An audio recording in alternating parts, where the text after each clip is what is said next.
హిజ్కియాకి మరణకరమైన జబ్బు వచ్చిందండి. కాస్త కోస్తో మీకు తెలుసు హిజ్కియా గురించి. అతనికి క్యాన్సర్ వచ్చింది, రాచపుండు అంటారు. తన బాడీలో ఒక పార్ట్లో రాచపుండు వచ్చింది. పుండుల్లో రాజు అంటే క్యాన్సర్ పుండు అన్నమాట, కింగ్. ఎందుకంటే ఏ పుండుకైనా మందేస్తే తగ్గిద్ది, కానీ క్యాన్సర్కి లేదు, అది వస్తే తగ్గదు. బాగా వినండి, అది వచ్చింది హిజ్కియాకి.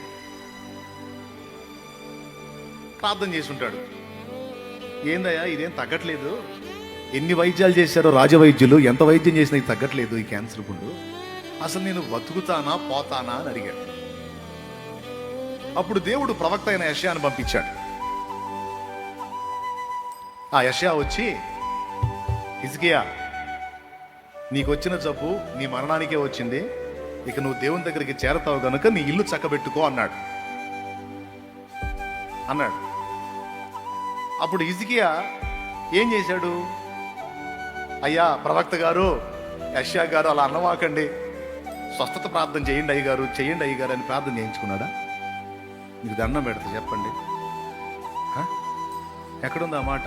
2 రాజుల గ్రంథం 20వ అధ్యాయము 2వ వచనం నుంచి ఒక్కసారి తొందరగా బైబిల్ తీసి చూడండి నాన్న. అయిపోయింది. అతడు తన ముఖము గోడ తట్టు త్రిప్పుకొని, మీకు అనవసరమైన సోది ఏం చెప్పట్లా, నేను చాలా విలువైన సమాచారాన్ని మీకు అందిస్తున్నా. అనవసరమైన సోది ఏమన్నా చెబుతున్నానా? అవసరమైన మాట నేను చెబుతున్నా, మీరు తయారు కావాలి, నాకు అదే కావాలి. అతడు తన ముఖము గోడ తట్టు త్రిప్పుకొని, ఒక నిమిషం మళ్ళీ చదువున్నానా పైనుంచి.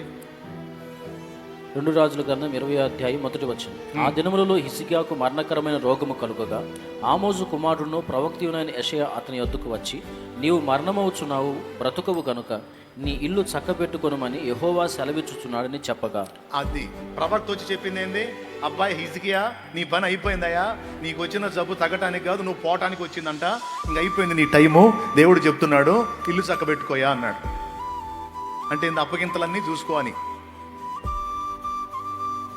అప్పుడు హిజ్కియా ఏం చేయాలా? అదే ప్లేస్లో మీరుంటే, మనం ఉంటే ఏం చేస్తాం?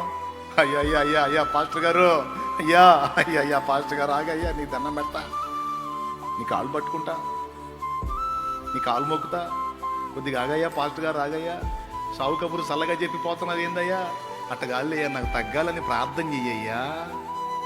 ఇక నెక్స్ట్ చేసేది అదే మనం. కానీ హిజ్కియా ఏం చేశాడు తెలుసా? యెషయా వచ్చి, ప్రవక్త వచ్చి ఆ మాట చెప్పి ప్రవక్త వెళ్ళిపోతున్నాడు. హిజ్కియా ప్రవక్తను ఆపకుండా గోడ తట్టు మొహం తిప్పుకొని హిజ్కియానే ప్రార్థన చేశాడు.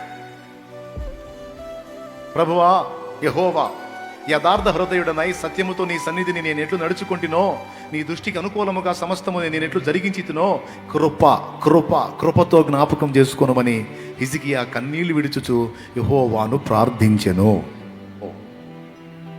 ఏం చేశాడు? తడవకో పాస్టర్ని పిలిపించాడా?